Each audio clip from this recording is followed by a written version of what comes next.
Hello everyone, this is Mark with Vinyl Crush. Welcome back to my channel.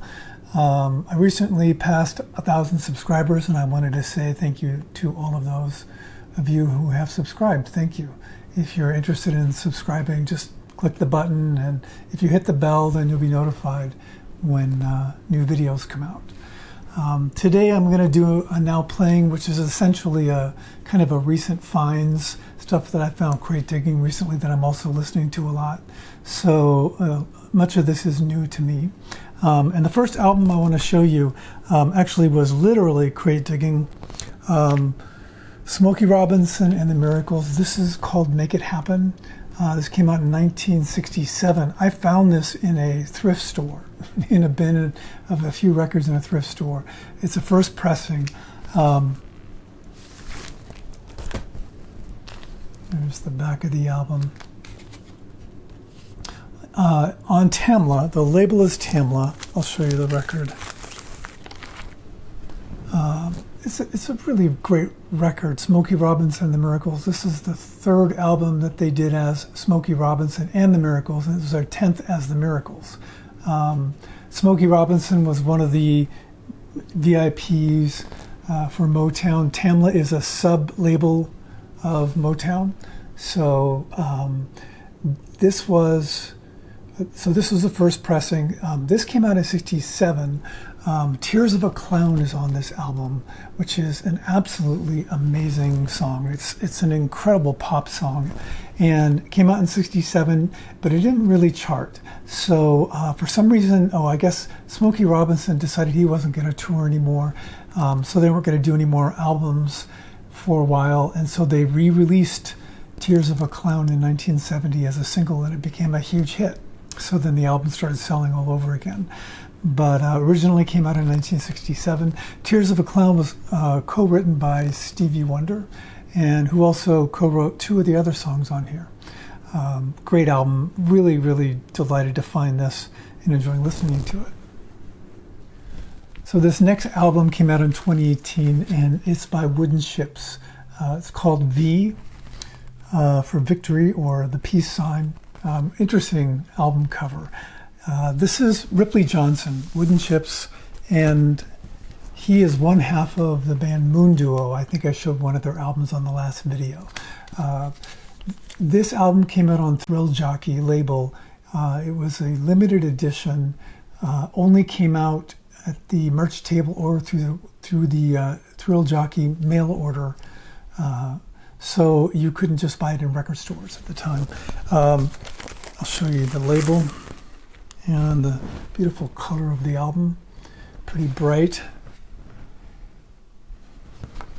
So this is, kind of like Moon Duo. It's really psych jamming, but it's a little bit heavier, but equally rhythmic and hypnotic as Moon Duo. It's just a little bit heavier, a little bit, not darker, but it's incredible music.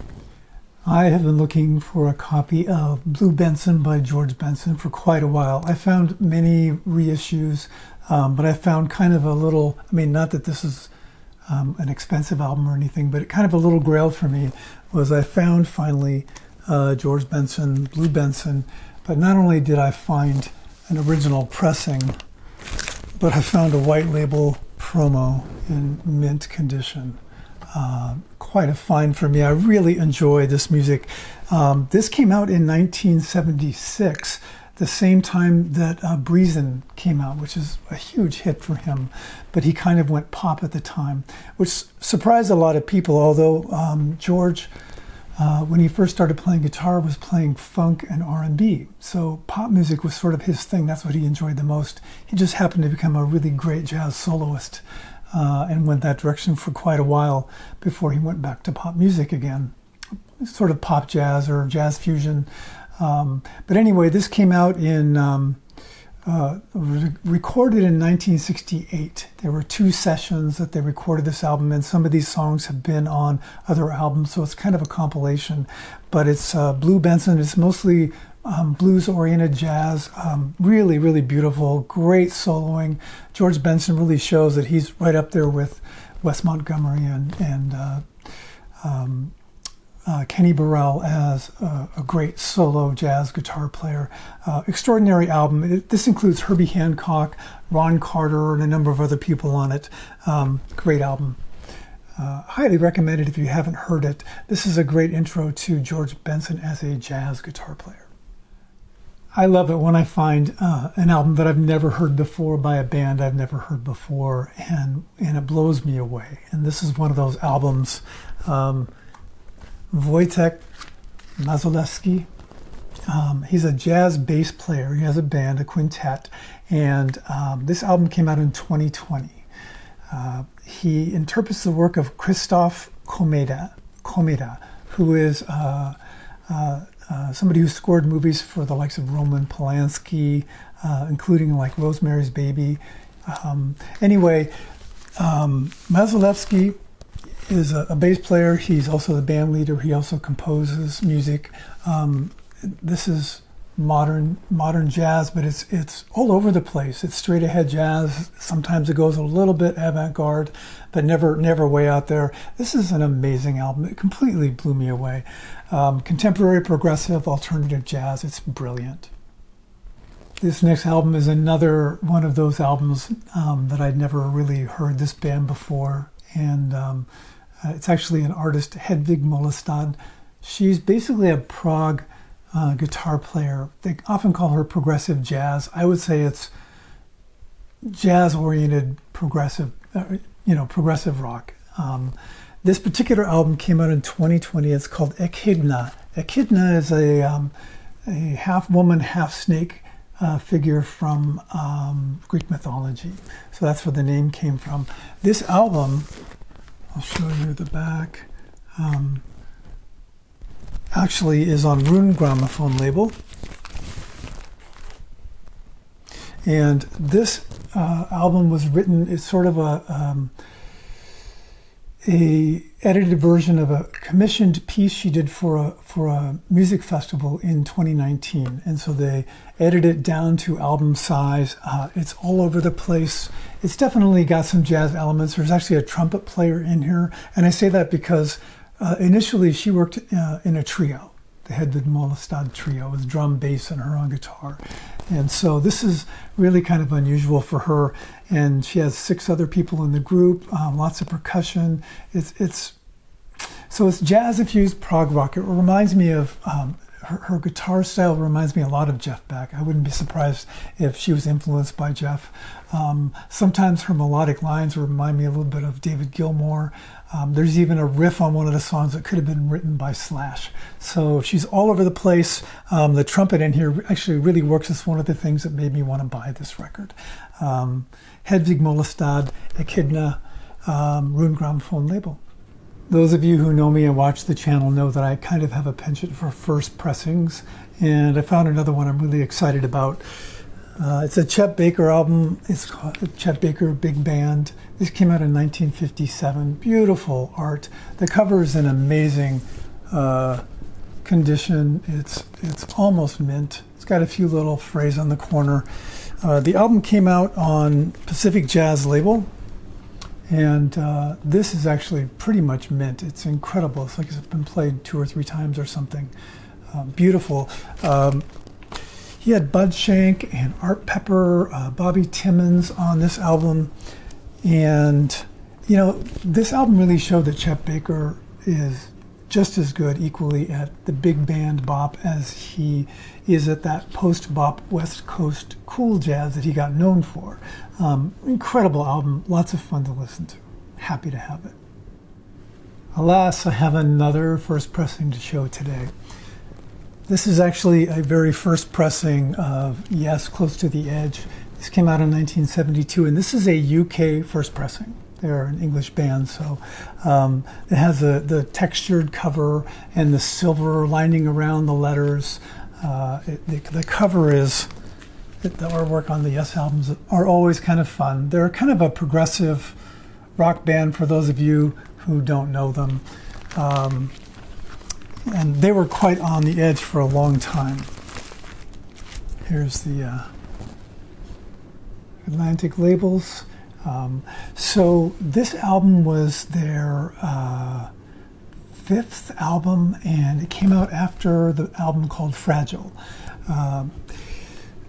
This is the last album that Bill Bruford was on. He left the band after this album and worked with King Crimson. He also did an album with Alan Holdsworth called UK, and the album Close to the Edge of the name actually was decided by Bruford, who said that this was sort of the state the band was in when they made the album. They were close to the edge, and apparently they went over. This was their most successful album to date. Most of the songs were written by John Anderson and Steve Howe, the guitar player and singer, guitar player, respectively. Anyway, great album, really fun to have this on a UK. I love the covers.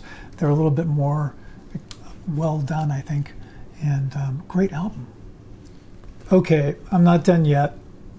Next album I have is actually a test pressing. This is Bauhaus's The Bella Sessions. They recorded this in 1979 when they recorded the hit, the single Bella Lugosi is Dead. The session was never released again until 2018, and this, as you can see, is number 93 of the test pressings. And the album itself is just white label.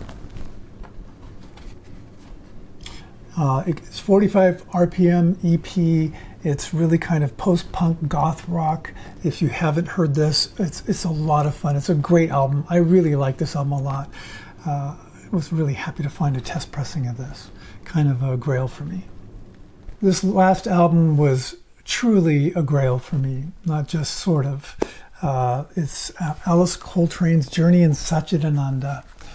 This came out in 1971 on Impulse. This I found in a record store, obviously, for not a lot of money. I don't know why it wasn't very expensive. It is an original pressing. Here's the inside. I'll show you the back. So, Journey in Satchidananda. Satchidananda was the name of her guru. And her given name by her guru was Turiya Sangeetananda. And anyways, this is her spiritual homage to her guru. And she plays along with Pharoah Sanders, Charlie Hayden's on bass, a lot of other musicians. Alice Coltrane, if you don't know, was married to John Coltrane. She actually played along with him until he died in 1967. And she plays harp and piano. Incredible at both, and she's played on many different albums with many other musicians, but this is definitely my favorite. It was incredible to find an original pressing of this. I do have a reissue, and you know, it's great, but I was just so stoked to have original pressing of Satchidananda by Alice Coltrane. That's all I have today. Thank you so much for joining me. I'm going to be putting out a couple more videos real soon here, so I look forward to seeing you again.